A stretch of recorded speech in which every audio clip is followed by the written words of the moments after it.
एक घने जंगल में बड़ा सा शेर रहता था। उससे जंगल के सभी जानवर थर थर कांपते थे। वह हर रोज जंगल के जानवरों का शिकार करता और अपना पेट भरता था। एक दिन वह पूरा दिन जंगल में भटकता रहा, लेकिन उसे एक भी शिकार नहीं मिला। भटकते भटकते शाम हो गई और भूख से उसकी हालत खराब हो चुकी थी। तभी उस शेर को एक गुफा दिखी। शेर ने सोचा, क्यों न इस गुफा में बैठकर इसके मालिक का इंतजार किया जाए और जैसे ही वो आएगा तो उसे मारकर मैं अपनी भूख मिटा लूंगा। यह सोचते ही शेर दौड़कर उस गुफा के अंदर जाकर बैठ गया। वह गुफा एक सियार की थी जो दोपहर में बाहर गया था। जब वह रात को अपनी गुफा में लौट रहा था तो उसने गुफा के बाहर शेर के पंजों के निशान देखे। यह देखकर वह सतर्क हो गया। उसने जब यह ध्यान से निशान को देखा तो उसे समझ आया कि पंजे के निशान गुफा के अंदर जाने के हैं, लेकिन बाहर आने के नहीं हैं। अब उसे इस बात का विश्वास हो गया कि शेर गुफा के अंदर ही बैठा हुआ है। फिर भी इस बात की पुष्टि करने के लिए सियार ने एक तरकीब निकाली।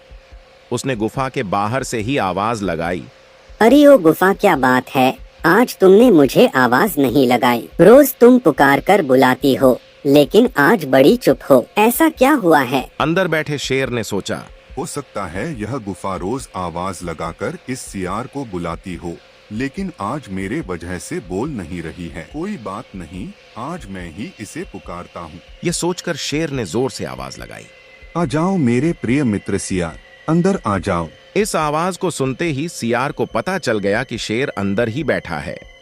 वो तेजी से अपनी जान बचाकर वहां से भाग गया। कहानी से सीख, मुश्किल से मुश्किल परिस्थिति में भी बुद्धि से काम लिया जाए तो उसका हल निकल सकता है। एक घना जंगल था। वह इतना बड़ा, इतना घना था कि वहां पर धूप की किरणें भी नहीं पहुंच पाती थीं। इसी कारण वहां पर बहुत सारे जानवर रहा करते थे। इसी वजह से वहां पर इंसान जाने से बहुत डरा करते थे। जंगल में एक तरफ बहुत बड़ा तालाब और दूसरी तरफ थी इंसानों की बस्ती थी, जो हमेशा जंगली जानवरों से बहुत डरा करते थे। उसी बस्ती में एक बूढ़ी औरत अकेली रहा करती थी। उसकी एक बेटी भी थी जिसकी शादी हो चुकी थी। बुढ़िया बहुत समझदार और बहुत बहादुर थी। बुढ़िया की बेटी तालाब के उस पार रहा करती थी। बुढ़िया को जब भी अपने बेटी की याद आती तो वो उससे मिलने वहां चली जाती थी।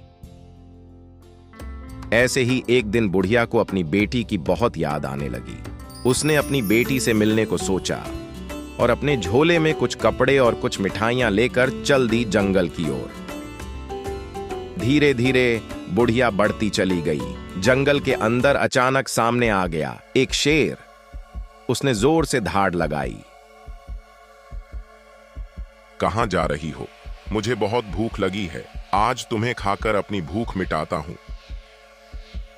बुढ़िया शेर को देखकर मन ही मन बहुत डर गई थी, लेकिन उसने शेर को ऐसा बिल्कुल लगने नहीं दिया। मेरा क्या है, मैं तो बूढ़ी हूँ, आज मरूं या कल, भला क्या फर्क पड़ता है। मुझे खाकर अगर तुम्हारी भूख मिटती है तो मुझे खुशी होगी, मगर मुझे खाकर तुम्हें कुछ मजा नहीं आएगा। हा, बहाने मत बनाओ। अरे नहीं, मैं बहाने नहीं बना रही। मैं अपनी बेटी के घर जा रही हूँ। वहाँ 2-4 दिन रुकूंगी, खा पी कर हट्टी कट्टी होकर वापस आऊंगी। तब तुम चाहो तो मुझे खा सकते हो, और कम से कम तब तुम्हारी भूख तो मिटेगी, तुम्हारा पेट तो भरेगा, है कि नहीं? हाँ, बात तो तुम्हारी ठीक है। जाओ, हट्टी कट्टी होकर आना, धोखा मत देना। थोड़ी ही दूर जाकर उसे एक भेड़िया मिला। उसने बोला, रुक जाओ, मैं तुम्हें खाना चाहता हूँ, मुझे भूख लगी है। बुढ़िया ने जो बात शेर को समझाई थी वही बात बुढ़िया ने भेड़िए को समझा दी। वही भेड़िए को भी समझा दी। समझे, वापस हट्टी तगड़ी हो। धोखा मत देना, जाओ। बुढ़िया जंगल पार करके अपनी बेटी के पास पहुंच गई। बुढ़िया ने अपनी बेटी के साथ 4 दिन खुशी खुशी खा पी कर बिताए और खूब मोटी तगड़ी हो गई। फिर एक दिन जाने से पहले उसने अपनी बेटी को सारी बात बताई और कहा, बेटी, जिंदा रही तो फिर मिलूंगी। माँ, तुम बिल्कुल चिंता मत करो, मेरे पास एक उपाय है। बुढ़िया की बेटी ने एक बड़ा सा कद्दू लिया और उसे अंदर से खाली कर दिया। उसने उसमें अपनी मां को बैठा दिया और भेज दिया जंगल की तरफ। बुढ़िया दौड़ती हुई पहुंची जंगल। भेड़िया जंगल में बुढ़िया की राह ताक रहा था। उसने कद्दू को आते देखा तो पूछा,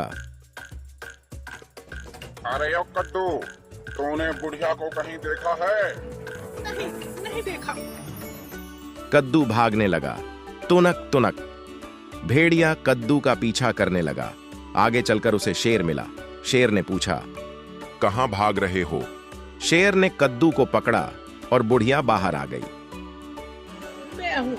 मैं वादे के मुताबिक वापस आ गई हूँ, पर पहले यह सोच लो कि तुम दोनों में से मेरा सर कौन खाएगा और पैर कौन, क्योंकि मैं तो हट्टी कट्टी तगड़ी हो चुकी हूँ। सिर मैं खाऊंगा। नहीं नहीं, मैं खाऊंगा। सिर तो मैं ही खाऊंगा। नहीं नहीं, मैं खाऊंगा। मैंने कहा मैं खाऊंगा। नहीं नहीं, मैं। दोनों शेर और भेड़िया लड़ने लगे और इसी बात का फायदा उठाकर बुढ़िया भाग खड़ी हुई अपने घर की ओर, सीधा रुकी जाकर अपने घर के पास। दोस्तों, अगर आपको कहानी पसंद आई हो तो चैनल को लाइक और सब्सक्राइब करें।